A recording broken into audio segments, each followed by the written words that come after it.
It's your boy ThatSingerReactions coming to y'all. This is 10 of WWE's worst moments of 2021. I'm watching this because WWE's been pissing me off lately, okay?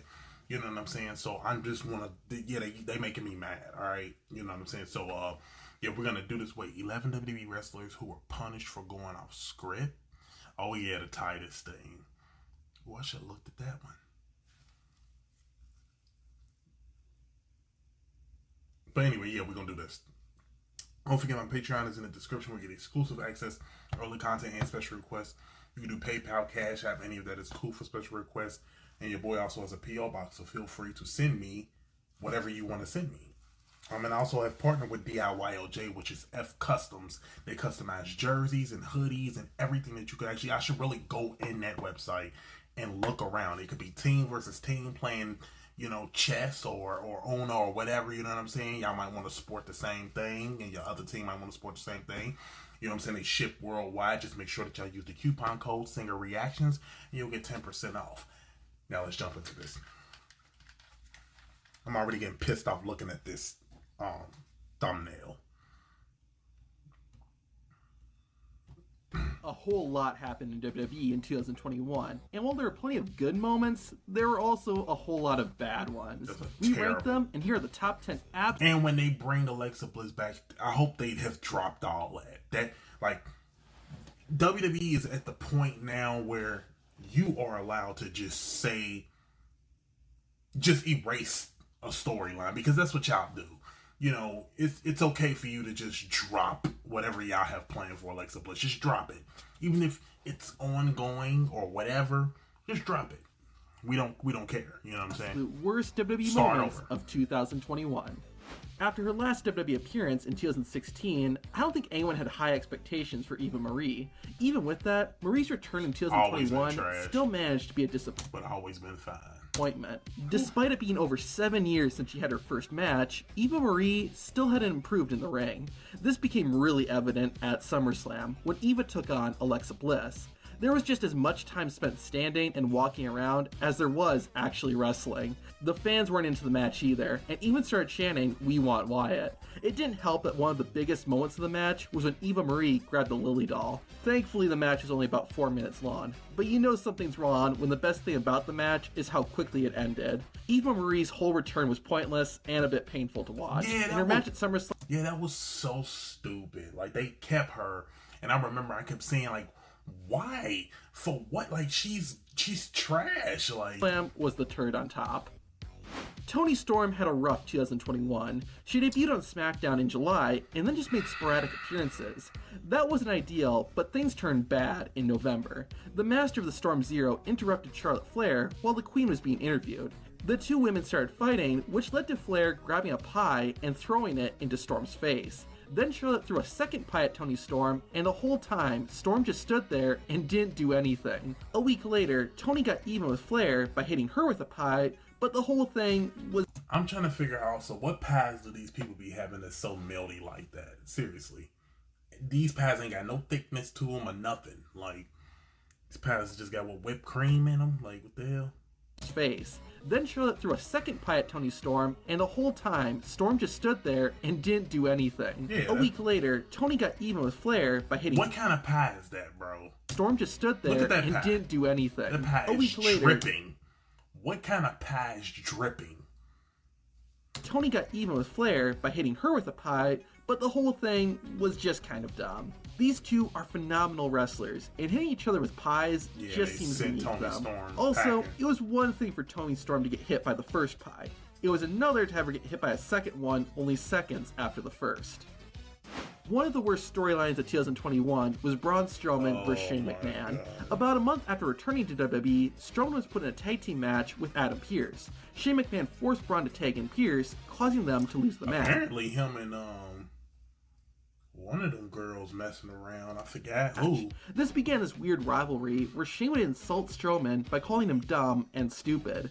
McMahon would even go as far as showing Braun's 5th grade report card to all the fans. When it was time to fight, McMahon always found some way out of it or ended up getting the upper hand. That's what a lot of our report cards looked like. I want no straight A student. hands. When it was time to fight, McMahon always found some way out of it or ended up getting the upper hand. The entire storyline was just uninteresting. It didn't help when Shane McMahon gave a long, rambling speech on Raw. The feud finally ended in a steel cage match at WrestleMania. On its own, the match was alright, but it was severely hurt by having a bad storyline going into it. Shortly after Braun is built, bro. Right, but it was severely hurt by having a bad storyline going dude is ripped into it. Shortly after losing the Women's Tag Team Championship, Shayna Baszler invaded Alexa Bliss's playground and insulted her doll, Lily. Baszler and Alexa Bliss met up again the next week, and Bliss asked Shayna to say sorry to Lily. Not only did the Queen of Spades refuse to apologize, but she also stomped on the doll. This then caused some freaky stuff to start happening, and Shayna Baszler ran away scared. This MMA fighter even went and barricaded a room to protect herself from a doll. Maybe this could work with someone else, but not Shayna Baszler. Imagine if Brock Lesnar was scared and ran away from a doll. It would be ridiculous. The same is true for Shayna Baszler. Let me tell you why this dude don't pay attention a lot. When Taker's gong used to happen, a lot of people that you wouldn't think was scared would be scared when he's about to first come out. So, given her gimmick, that always brought anybody out of their shell. You know what I'm saying? It made them, like, act. You know what I'm saying? It's the same with the Rumble. When the gong came, everybody would stand all on the side like they were scared. Like, you know what I'm saying? There's 700 people that can jump him. You know what I'm saying? So she is a legit fighter. It was one of the toughest and most dominant female wrestlers in NXT history. I get that WWE probably wanted to make Alexa Bliss this big threat, but come on. Did Shayna have to be the victim? During the 2021 draft, the SmackDown Women's Champion, Becky Lynch, and the Raw Women's Champion, Charlotte Flair, were moved to different brands. A title exchange was set up, with Lynch getting the Raw title and Flair getting the SmackDown title. So this is when it started. This was where it all happened at, the feud, because of this exchange here. I know it's not like each woman just got a championship for no reason, but it didn't really start either women's title reign off strong. The thing I hated the most is that the exchange made the championships feel more like props and not titles that actually meant anything. It didn't help either that they threw the belts around and kept dropping them. This segment also just had this odd energy to it. Like both Becky and Charlotte. That's where it started. I heard. She disrespected props her. and not titles that actually meant anything. Like that, it didn't help either that they threw the belts around and kept dropping them. This segment also just had this odd energy to it. Like both Becky and Charlotte really didn't want to be there. Luckily, it was just one bad moment, and everyone was able to immediately move on once it was over. The pandemic era was quite the low point. That wasn't one of the worst moments of 2021, though. For WWE, for many reasons. However, it did give us the Hurt Business, a group comprised of Bobby Lashley, Cedric Alexander, Shelton Benjamin, and MVP. Okay. It was one of the best things to come out of 2020, and they continued to thrive in 2021. At least they did, until the group broke up. After losing the Raw Tag Team Championship, as well as a 2-on-1 handicap match against Drew McIntyre, Lashley verbally and physically assaulted Cedric and Shelton, and declared the Hurt Business was over. Why do this? The Hurt Business wasn't stale or boring. It was one of the best parts of Raw each week. This was not the right time to break up the group, and WWE eventually realized this. Okay, I gotta remember this is only of 2021. The Charlotte one shouldn't have been there. In September, Shelton Benjamin and Cedric Alexander came out during a match between Big E and Lashley. Benjamin and Alexander helped Bobby Lashley, and the Hurt Business were back together. Corey Graves later gave the explanation. Well, they just beat up Bobby Lashley yesterday, so... that Shelton and Cedric realized they were better as a unit, which is kind of hard to believe. Sure, Shelton Benjamin and Cedric Alexander won the Raw Tag Team Championship while they were part of the Hurt Business, but MVP and Bobby Lashley didn't have anything to do with that. Plus, as I mentioned, Shelton and Cedric also lost the titles while they were still part of the Hurt Business, so the jury's still out on if they were truly better as a unit. The main point is that the Hurt Business breaking up didn't help anyone, and it definitely hurt Benjamin and Cedric the most. No pun intended. Really? Debuting in 2020, Karrion Kross was one of the most dominant stars in NXT. With Scarlett by his side, Kross never lost a single match and defeated several high-profile names. In April 2021, he won the NXT Championship and remained one of the strongest. He was one of the GOATs, man. Like, seriously. Wrestlers on the roster. Then in July, Karrion Kross made his debut on Monday Night Raw. He took on God. Jeff Hardy, only for Hardy to not only defeat Cross, but do so in less than 2 minutes. This was a huge upset and a terrible way to debut on the main roster, especially for someone as strong as Karrion Kross. It was a horrible way to end Kross's undefeated streak as well, and hurt a lot of the work WWE had done making Karrion Kross a strong wrestler. God, they are so stupid. Like, they're really stupid. Like the whole Vince, you are stupid. Do you understand? Like, I hope that you somehow make it to see my channel. You're dumb. You're dumb, bro. Plus, the man was the NXT champion at this time, which not only hurt Kross, but the entire NXT brand. The defeat just felt so pointless and random too, especially since Karrion Kross would win his next several matches on the main roster, including 2 rematches against Jeff Hardy. Then, about a month later... Right! Why would you make him lose his debut and then go on and make him just win everything? It was stupid. Y'all are dumb. Kross would come out wearing a helmet. I'm personally indifferent about it, but definitely didn't improve Karrion Kross's career on the main roster. Also, why didn't Scarlett come with them? The whole transition from NXT to Raw was just handled extremely poorly and seriously hurt one of WWE's up-and-coming But y'all wanted Eva Marie, but okay. Stars. Bianca Belair, without a doubt, had an awesome 2021. This? What number is this? That should have been number 1. That was dope. That pissed me. Now, the Fiend stuff should have, but this was crazy. She started the year by winning the Women's Royal Rumble, and then went on to defeat Sasha Banks in the main event of WrestleMania to win the SmackDown Women's Championship. Belair's title reign was pretty solid as well. It, yeah. But then SummerSlam happened. It was going to be a rematch between Bianca and Sasha, but those plans ended up falling through. At the event, Carmella was announced as Sasha's replacement, only for Becky Lynch to make a surprise return after being absent for and ruin both of their moments. Over a year. Becky got in the ring and beat up Carmella and took her place. The match then became Bianca Belair versus Becky Lynch, which sounded awesome. Then the bell rang, Becky hit the manhandle slam, and won the championship in 26 seconds. Seriously, that's how Belair's title reign came to an end.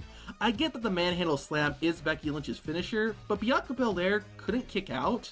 It was such a disappointing way to end Belair's championship reign, especially considering how much time had been put into it. Ooh, my God, I hate them so much. I cannot stand whoever is running Vince.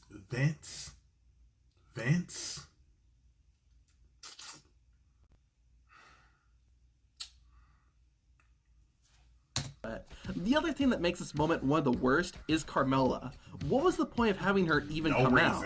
Having Becky Lynch return and easily beat her up just made Carmella look weak. Becky Lynch, while she won the championship, I don't think it really helped her at all. I mean, when you think of the SmackDown Women's Championship match at SummerSlam 2021, do you think of Lynch becoming champion? Or do you think of Bianca Belair losing? I think I said it to my best friend too. I was like, when people look at, like I said that, I was like, if you look at what's going on Twitter and what's trending, it's not Becky winning the belt.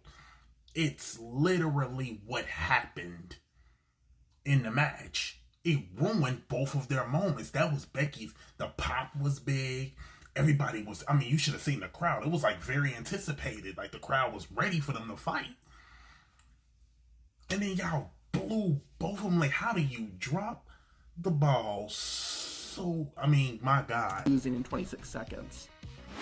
The Fiend was one of the best WWE characters in recent history. There was a ton of creative stuff we got to see Bray Wyatt's dark side take part in, like being set on fire. After being burned alive by Randy Orton, the two would finally get to go one-on-one again at WrestleMania. I even liked that. Like, it was okay. Still pissed people off a little bit, but that was still okay. The match ended up being about 6 minutes long and was pretty underwhelming. With how strong the Fiend had been made to be, it felt like he and Orton should have had an all-out war, but their battle at WrestleMania ended up being a basic match with red lights. The worst part, though, was the ending. Before he could hit Sister Abigail, the Fiend got distracted by his follower, Alexa Bliss. From out of nowhere, Orton hit the Fiend with a single RKO and got the 1-2-3. This doesn't make any sense, considering the Fiend wasn't selling Randy's offense earlier in the match. And don't forget, Seth Rollins hit the Fiend with 11 curb stomps and a pedigree, and he still kicked out. Now, all it takes is a single RKO and the Fiend's down for the count?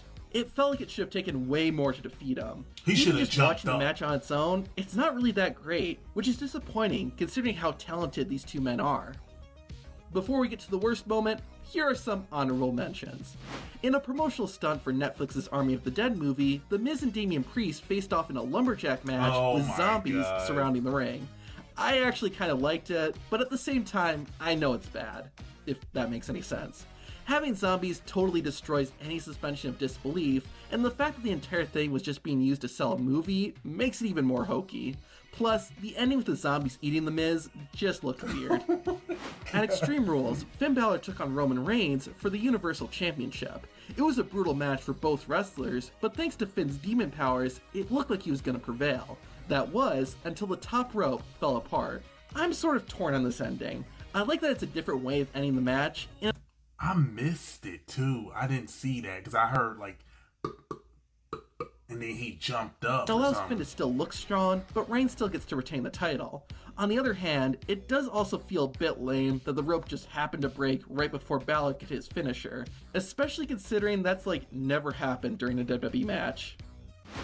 To be fair, it was clear by the end of 2020 Oh that my Retribution wasn't going anywhere. 2021, though, was the final nail in the coffin. The group was defeated often and never did anything of note. It was so disappointing too, considering how Retribution started out, but they quickly became just a faction on the roster, involved in minor storylines. To prove just how I irrelevant think all of them are gone too, aren't they? I know she's gone. Retribution was in 2021, the group broke up on the Fastlane kickoff show. And the worst WWE moment of 2021 is all the releases.